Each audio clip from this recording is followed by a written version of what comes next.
si vous voulez, on commence, si la technique est bonne. Est-ce que ça vous dit qu'on commence un petit peu en avance? Ouais, c'est pas mal, hein? Ouais. La technique, c'est bon, on peut commencer un petit peu en avance? Ouais? C'est bon, on y va? Allez, c'est parti. Ouais, bah... Moi, j'aime bien récompenser ceux qui arrivent en avance, et j'ai envie de privilégier ceux qui sont assis. Hein, ça vous va, on fait comme ça? Allez, c'est parti. C'est bon, vous êtes tous d'accord? Ouais? Ok. Allez, on y va. Bonjour à tous et à toutes. Merci d'être aussi nombreux pour répondre à ce sujet particulièrement pertinent et intéressant.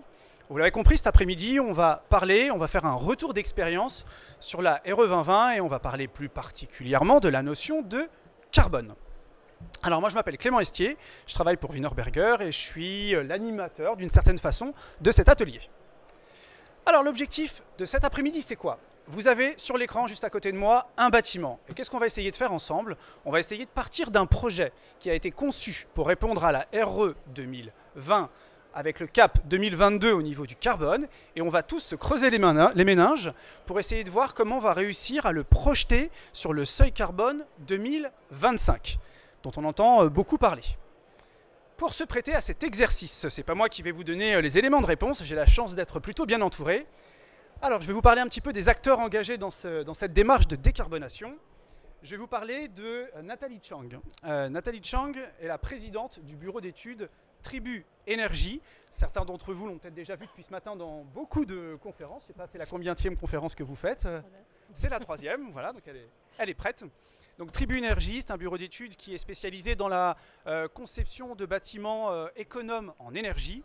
Et Tribu Énergie a des agences qui sont localisées à Paris, à Lyon et à Nantes. On a également la chance de pouvoir bénéficier de l'expert de l'aménagement intérieur en plaques de plâtre et aussi de l'expert de l'amélioration acoustique et thermique qui est la société Knauf, représentée par monsieur Bruno Burger. La brique, la tuile et le bardage en terre cuite n'ont plus de secret pour lui. Nous avons la chance d'avoir monsieur Gérald Merlin, qui est directeur marketing de la société Wienerberger et également responsable développement produit. Et enfin, nous avons le professionnel de la préfabrication béton, dont je crois que ce n'est pas la première conférence depuis ce matin aussi, et plus généralement spécialisé dans le gros œuvre décarboné, la société Rector, représentée par son directeur national de la prescription, monsieur Olivier Laurence. Voilà, vous connaissez tous nos invités, on va un petit peu leur laisser la parole. Et je vous propose, madame Nathalie Chang, de commencer la présentation du projet de base. Très bien, merci. Est-ce que vous m'entendez ? Oui, c'est bon.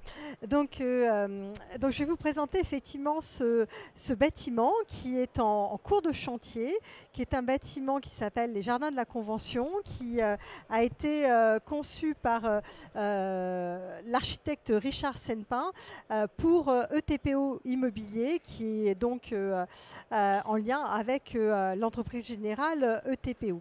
C'est un immeuble collectif assez classique qui se situe à Saint-Maur-des-Fossés, qui est composé de 43 logements, donc 43 logements plutôt familiaux, donc 2252 mètres carrés, voilà, et qui se situe donc avec un R+3 plus attique. Donc les caractéristiques de ce projet, c'est qu'à la base, ce projet il a été déposé en permis de construire 2 jours avant l'entrée en vigueur de la RE 2020. Donc en théorie, il était plutôt soumis à la RT 2012. Mais effectivement, il y avait une volonté de positionner ce projet également par rapport à la RE 2020. Donc c'est un projet assez classique à la base qui est en voile béton, isolation par l'intérieur avec des planchers intermédiaires en béton et des rupteurs de pont thermique, une toiture terrasse et puis un plancher bas qui donne intégralement sur le parking.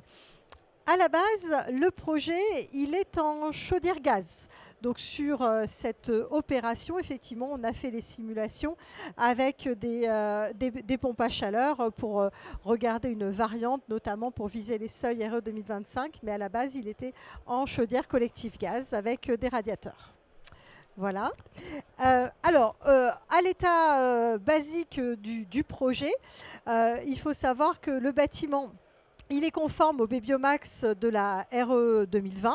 Il a même un petit gain d'à peu près 13% par rapport au Babyo. Il est également conforme en termes de coefficient, le coefficient CEP, donc les consommations en énergie primaire.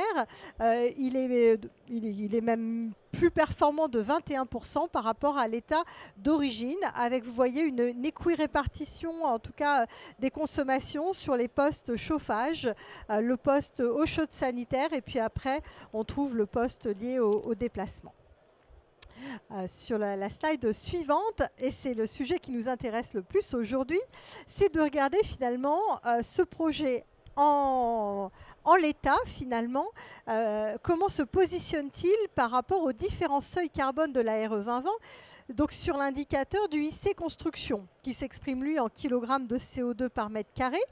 Et là, on voit que, bon, il est un tout petit peu plus performant que le seuil de 2022, mais par contre, il ne respecte pas du tout aujourd'hui le seuil 2025 et encore moins les seuils 2028 et 2031. Donc, c'est une solution court terme, mais pas du tout en projection avec ce qui nous attend dans à peu près dans une dizaine de mois. Donc, effectivement, comment va-t-on bien pouvoir y arriver ? Alors merci Nathalie, je vous propose de faire quelque chose pour pas que ce soit trop facile pour vous. On va essayer de corser un petit peu le jeu. On s'est dit, on a un bâtiment, on avait un seuil 2022 qui était pris en compte au niveau du carbone, on va le projeter en 2025, mais on va être un peu challengeant. Je vous propose de se fixer 2 règles dans l'exercice qu'on va faire cet après-midi. La première règle va être de ne préconiser que des solutions qui sont fréquemment utilisées sur les chantiers, dont on a des entreprises qui sont formées pour les installer, et des solutions qui sont sous avis technique. Alors vous allez me dire que je suis petit joueur, je vais vous mettre un deuxième critère encore plus difficile, c'est de réussir à travailler sur un périmètre financier constant entre le seuil 2022 et le seuil 2025. Donc chacun des participants qui va nous présenter sa solution, je vous invite à bien répondre à ce cahier des charges très exigeant. On va commencer l'exercice et on va parler de superstructure. Vous le savez, la superstructure est un poste assez important quand on regarde le bilan carbone, et c'est souvent un des premiers sur lequel on peut essayer de faire jouer l'abaissement de la valeur carbone.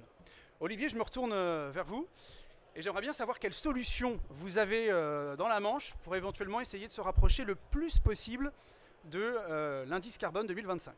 Je vous laisse la parole pour nous en parler. Alors, de notre côté, comme spécialiste des solutions préfabriquées de gros œuvres, nous avons cherché à optimiser la superstructure qui, comme on l'a vu, a un poids carbone important dans l'ensemble du projet, en remplaçant le système constructif traditionnel par un système plancher dalle préfabriqué Caméléo. Donc ce système en fait permet de supprimer les voiles béton, que ce soit en façade ou en refend, et de les remplacer en fait par des cloisons séparatives légères. Et donc, bien sûr, à l'exception du noyau constitué par la cage d'escalier ascenseur. Et tout ceci sans ajouter de poutres en retombée. Alors, ça permet de créer un plateau libre qui s'articule autour du noyau et de la trame de poteau. Et donc, grâce à sa sobriété en béton, puisqu'on réduit l'usage du béton à son minimum, nous obtenons une forte décarbonation du projet. Alors, ce système plancher dalle préfabriqué s'articule autour d'un plancher à prédale, et d'une cage d'escalier ascenseur, le noyau, constitué autour de prémurs. Alors, on intègre en usine toute la complexité de ce système, notamment du ferraillage, pour garantir une pose simple et rapide à l'entreprise et permettre un gain de temps en phase gros œuvre.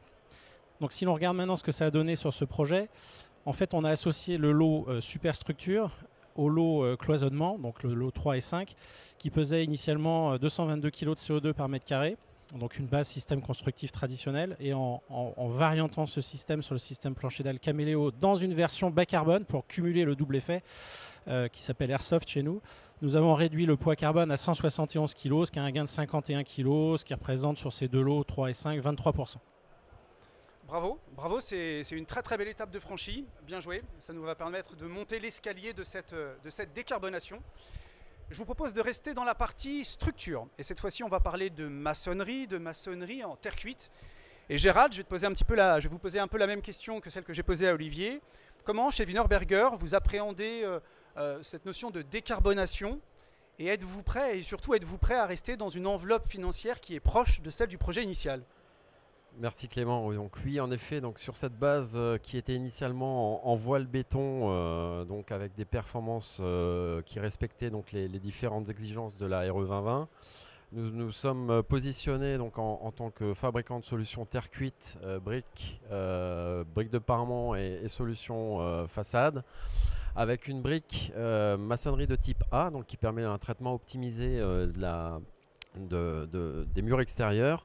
Donc on s'est proposé de mettre en place donc cette solution City Brick, qui est une brique R égale 1,20, et donc de proposer une solution maîtrisée, existante sur le marché et surtout disponible en quantité suffisante pour répondre au marché. Donc cette solution donc, a permis sur l'enveloppe du bâtiment donc, de gagner 24% sur la résistance thermique de la paroi. Grâce à l'optimisation et l'association donc avec le système Caméléo, on a également pu optimiser donc le traitement du pont thermique, donc ce qu'on appelle le PSI L9 moyen, de 20% par rapport à la solution initiale. Et en ce qui concerne donc l'aspect économique, bien évidemment, comme on a voulu proposer une solution disponible et respectueuse des exigences réglementaires, on a positionné cette solution sur la partie mur extérieur. Et donc, ce qui nous a permis donc un gain de 20% par rapport au coût initial sur le lot gros œuvre et notamment les murs extérieurs. Alors, vous me direz, on a traité la partie performance thermique, pont thermique, mais on est aujourd'hui ici pour parler de carbone. Et donc, effectivement, on a positionné cette solution comme amélioration possible, notamment au niveau du bilan carbone, puisqu'on a un impact divisé par 2 par rapport à la solution initiale en voile béton. Pour ce faire, on s'est associé donc, on s'est appuyé donc sur une FDES disponible sur la base IGNIS, qui est une FDES avec une valeur de 26,6 kg de CO2 par unité fonctionnelle mètre carré. Et donc, grâce à cette solution-là, on a pu optimiser le projet en association avec les solutions Caméléo et KMA de chez Knauf, notamment sur les lots 3 et 5, avec une baisse de 54 kg sur l'ensemble du projet. Donc effectivement, Wienerberger a la solution à date pour pouvoir effectivement répondre au seuil 2025. Ok, merci beaucoup Gérald, et bravo pour ces 50% d'économie de carbone. Pour finir cette présentation de solutions, on va réfléchir à comment cloisonner la question du carbone, et on va changer de lot. Jusqu'à présent, on était globalement dans le lot 3 de lycée construction. On va passer maintenant sur le lot 5 avec l'entreprise Knauf. Et écoute Bruno, je pense que tu devines la question que je vais te poser. Qu'est-ce que tu fais au niveau du carbone? Je te laisse la parole. Je vous laisse la parole, pardon Bruno. Bonjour à tous. Donc la solution mise en place par Knauf, ça a été de remplacer, grâce à la solution Caméléo, on a pu remplacer 500 mètres linéaires de séparatifs de logement en béton de 20 cm par de la cloison légère en plaque de plâtre. Cette cloison légère, c'est une cloison séparative Knauf métal acoustique. Elle a comme propriété d'être montée sur un double réseau d'ossature indépendant, isolé avec une laine minérale au centre, sur lesquelles on a vissé sur chacune des faces une plaque K25 phonique, qui est une plaque très haute dureté. Cette cloison respecte bien sûr les exigences incendie, les exigences acoustiques, et répond aux souhaits des occupants en ce qui concerne la résistance au choc entre logements. Les autres avantages techniques de cette cloison, c'est notamment, si on peut passer au slide suivant, c'est la performance carbone de cette solution face au mur béton de 20 cm, avec un impact environnemental, un impact carbone divisé par 4, une déperdition linéique divisée par 4 aussi, ce qui va engendrer bien sûr une économie d'énergie sur le projet global. Et le dernier point fort de cette solution est une épaisseur de la cloison 2 cm moins épaisse que le béton de 20, ce qui va pouvoir faire gagner sur le projet 18 mètres carrés de surface habitable.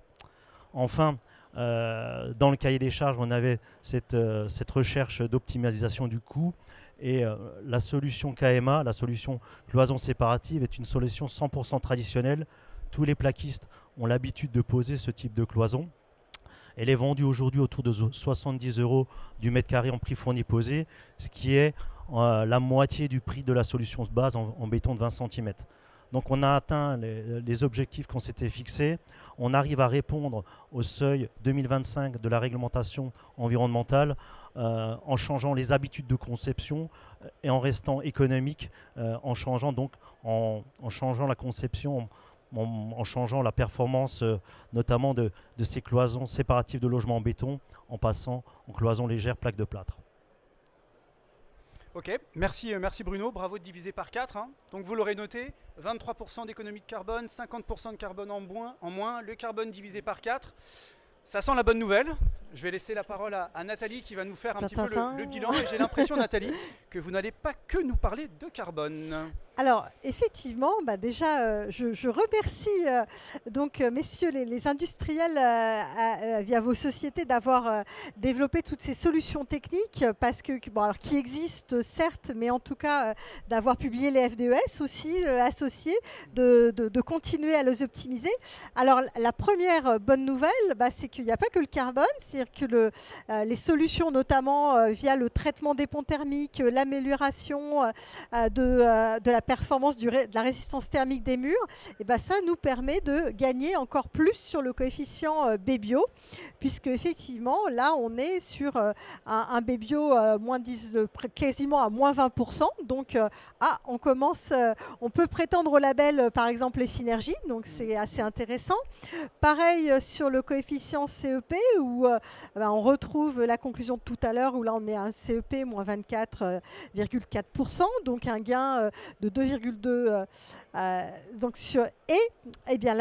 très bonne nouvelle, c'est effectivement que finalement sans surcoût sur l'opération, mais avec quand même un changement des habitudes, de l'habituel voile béton, voile porteur, refend porteur, voile porteur. Donc ça effectivement, et plancher en dalle béton, ça change quand même un petit peu.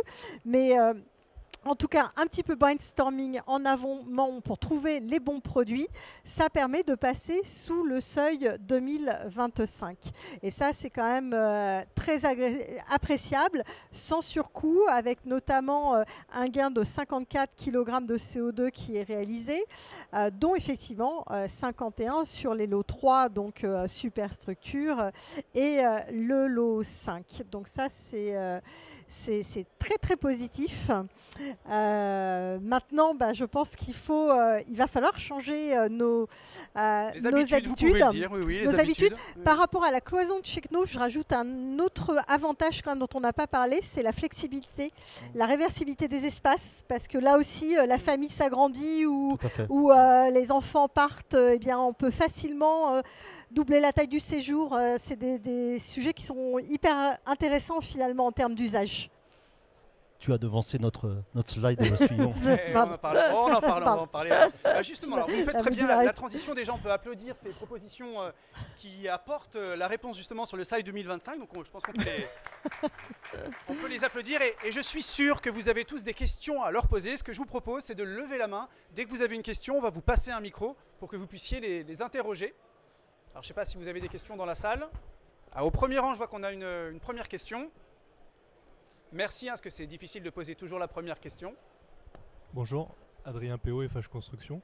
La cloison séparative entre logements, quelle était la classe de résistance? Donc on interroge sur la classe de résistance de la cloison séparative entre logements. La classe de résistance CR2, mécanique, feu. CR3, CR4. Non, à l'anti-effraction. Résistance CR3, CR4. Ouais. Alors, on a des cloisons CR3 et CR4 en ossature métallique, donc avec des plaques Knauf sûreté. Celle que je vous ai présentée, elle n'a pas de classe de résistance certifiée. Mais on a dans nos catalogues, avec des plaques sûreté, des cloisons certifiées CR3, CR4. Et est-ce que vous travaillez à décarboner ces cloisons CR4? Parce qu'aujourd'hui, on nous demande beaucoup de cloisons séparatives qui demandent du CR4 en logement. Sauf qu'on s'aperçoit que le poids carbone de ces cloisons-là est quand même important. Est-ce que vous travaillez sur des solutions? On est conscient que dans une cloison, l'impact carbone vient essentiellement de l'ossature métallique. Et donc dans une cloison qui est CR4 ou CR3, il y a encore un peu plus de métal. Donc elle est plus carbonée que les solutions standards. Et donc on travaille en R&D effectivement pour essayer de décarboner soit nos aciers, soit travailler sur d'autres solutions qui embarqueraient moins d'acier, donc moins de carbone dans la cloison. Parce que effectivement 50% de l'impact carbone du cloison, pour une cloison standard, est lié à l'ossature métallique. Merci. Alors on a une autre question sur le troisième rang à gauche. Oui, merci Pastor Pays. Quelles solutions de chauffage et de production d'eau chaude ont été retenues sur cette opération au final, puisque vous avez évoqué au départ gaz, pompe à chaleur. Oui. Alors, à la base, effectivement, le projet il était en chaudière collective gaz. Les calculs ici, on les a fait plutôt avec de la pompe à chaleur, mais aujourd'hui, ce type de bâtiment, moi je le recommanderais plutôt en chaudière gaz, en chaufferie hybride, c'est-à-dire avec un mixte pompe à chaleur et gaz, parce que je trouve que ça permet une flexibilité énergétique et de se protéger aussi des aléas du futur. Donc là aujourd'hui effectivement avec ce promoteur c'est plutôt ce type de solution qu'on recommande pour passer les seuils 2025. Avec radiateur. Toujours avec radiateur, oui parce que bon voilà, il nous faut des tout petits radiateurs aujourd'hui finalement comme on a des besoins qui sont extrêmement faibles. On a une question sur la gauche également, monsieur. Bonjour, est-ce qu'on pourrait avoir une notion économique de la partie superstructure de Caméléo, s'il vous plaît? Ouais. Alors concernant Caméléo et la superstructure, alors effectivement si on compare les choses dans l'ordre, en termes de plancher on est un peu plus épais, d'1 ou 2 cm et plus ferraillé puisqu'on reprend les efforts différemment puisqu'on a un système qui est sur 4 appuis, en l'occurrence les poteaux, donc le plancher pur coûte un peu plus cher. Par contre on enlève un grand nombre d'éléments verticaux dans la superstructure et on fait par la préfabrication un gain de temps important, ce qui fait qu'en termes de coût de gros œuvre amené à la shot, en fait, on est assez proche du système constructif traditionnel avec les performances carbone dont on a parlé juste avant. Je voudrais rajouter quelque chose, c'est qu'aujourd'hui, la tendance assez facile de se dire on veut passer 2025, on se dit bah tiens, et si on passait en béton en CEM3 ? Aujourd'hui, ça nous pose des gros soucis en termes de délai de chantier, notamment en coulage des dalles en plein hiver, puisque les temps de décoffrage sont beaucoup plus longs. Et si on veut s'en affranchir, il faut mettre des adjuvants. Et ces adjuvants sont assez carbonés. Donc voilà, il faut trouver le bon compromis. Et c'est là où la préfabrication a tout son intérêt. C'est que finalement, on peut poser les dalles toute saison. Voilà, c'est pas négligeable parce que la traçabilité aujourd'hui des types de béton sur les chantiers, on a beaucoup de mal à la voir. Alors j'en profite, moi j'ai aussi une question. Je vous ai vu, c'est promis, je vous laisse la parole. Moi j'avais une petite question, vu que vous parlez du système Caméléo. On a beaucoup parlé de Caméléo au travers du spectre carbone, mais j'imagine qu'il y a d'autres avantages à utiliser ce dispositif. Est-ce que vous pouvez nous en dire un peu plus ? Alors oui, en effet, à la base, donc, on l'utilise pour réduire le béton, ouvrir les façades. Mais en fait, c'est un système qui réduit surtout un grand nombre de points durs dans le bâtiment. Donc on permet une grande flexibilité à l'aménagement aussi pour le maître d'ouvrage. Et avec le mixte superstructure plancher dalle, avec la cloison séparative légère de Knauf, on arrive à gagner aussi sur l'évolutivité dans le temps, puisqu'on permet à la superstructure de ne pas avoir besoin d'être déconstruite pour s'adapter aux usages et aux évolutions du bâtiment. Je vous remercie. Il y avait une question quatrième rang, voilà, monsieur, et puis après madame derrière. Oui, bonjour, Yvan Bess, LGA, maîtrise d'ouvrage privé. Quand on parlait du système Caméléo et de l'équivalence des coûts, ce que j'aurais voulu juste bien comprendre, être sûr d'avoir bien compris, est-ce que c'est parce que, en gros, on a les planchers et on a une partie de la structure verticale? Est-ce que quand on dit que c'est équivalent, c'est les planchers et la totalité de la structure verticale en comptant les briques qui remplacent les voiles, ou est-ce que c'est... Oui, c'est ce que je voulais dire tout à l'heure, c'est qu'après le coût global de la partie gros œuvre va dépendre du choix qu'on fait en façade. Et ce choix de façade, là c'est de la brique qui va dans le lot 3, mais des fois c'est des systèmes ossature bois aussi qui peuvent être mis en façade, et donc là ça va dans d'autres lots. Donc effectivement, il faut comparer, on essaie de comparer la partie gros œuvre plus ossature, puisqu'on remplace les refends avec les cloisons séparatives. Et donc en termes de coût de gros œuvre, c'est moins cher, parce qu'on enlève beaucoup de béton. Et si vous rajoutez la cloison séparative et en fonction du choix de façade, bon, bah, vous êtes soit équivalent ou un peu plus cher si vous passez évidemment en façade bois. Ça répondait à votre question? Oui, Ouais. merci. Madame derrière? Oui. Oui, bonjour. Moi, j'en ai deux des questions. Il y en a une qui était plus ou moins abordée concernant les bétons. Est-ce que dans le projet initial, au niveau carbone, ce qui était pris, c'était plutôt des CEM1 ou CEM2? Et du coup, l'écart qui est fait par rapport à ça. Et ma deuxième question, c'est sur les seuils 2025, on a une évolution qui va se faire au niveau du MIDED. Est-ce que ça, c'est considéré dans le seuil, dans les calculs, est-ce que ça a été actualisé? Ou est-ce qu'il y a toujours le MIDED et l'influence qu'il va avoir là sur le résultat? Alors, pour répondre à votre première question, le bâtiment d'origine, il était plutôt en béton CEM2. Voilà, donc on était vraiment sur du CEM2 et non pas sur du CEM3, puisque finalement, il n'y avait pas de pression sur le sujet carbone. Ensuite, sur le MIDED, oui, bien sûr, on est conforme au calcul de 2025. Donc là, on se projette sur le seuil 2025 et donc la réduction du MIDED. Alors moi j'ai encore une petite question sur la partie terre cuite. Elle est plutôt pour Gérald Merlin de Wienerberger. Jusqu'à présent, on a beaucoup parlé du seuil 2025 de la RE 2020. Mais comment Wienerberger et la brique de structure se préparent au seuil 2028 ou même encore au seuil 2031? Alors ce qu'il faut savoir, c'est que toute la filière terre cuite est engagée dans un vaste plan de décarbonation de son industrie. Ça fait plus de 40 ans qu'on y travaille. Chez nous, Wienerberger, donc ça fait depuis 1995 qu'on utilise la biomasse pour poroser nos briques et donc réduire les apports énergétiques. On transforme cette consommation de gaz naturel par du biogaz, ce qui nous permet de réduire de 80% les émissions de CO2. Et l'utilisation massive d'énergie verte décarbonée telle que l'électricité provenant de l'éolien nous permet donc d'abaisser à l'échelle du produit l'impact carbone de nos solutions. Donc là, on est en train de travailler sur la brique bas carbone. Et d'ici fin du mois de février, on aura une nouvelle FDES disponible sur la base Ignes avec un impact carbone inférieur à 20 kg, ce qui nous permettra donc de répondre au seuil 2025-2028 de cette RE 2020. Ok, merci Gérald. Est-ce que vous avez encore des questions avant de terminer? C'est tout bon? Ok, bah écoutez, on peut vous applaudir une dernière fois. Merci beaucoup pour votre intervention. Et je vous invite à les retrouver sur les stands 30 pour Knauf, 15 pour Hector, 20 pour Wienerberger. C'est juste derrière vous. Ils vous attendent. Merci d'y avoir participé. Au revoir. Génial. Bravo. On atteint l'objectif, c'est très bien. C'est bien d'être concis. On a commencé une minute plus tôt.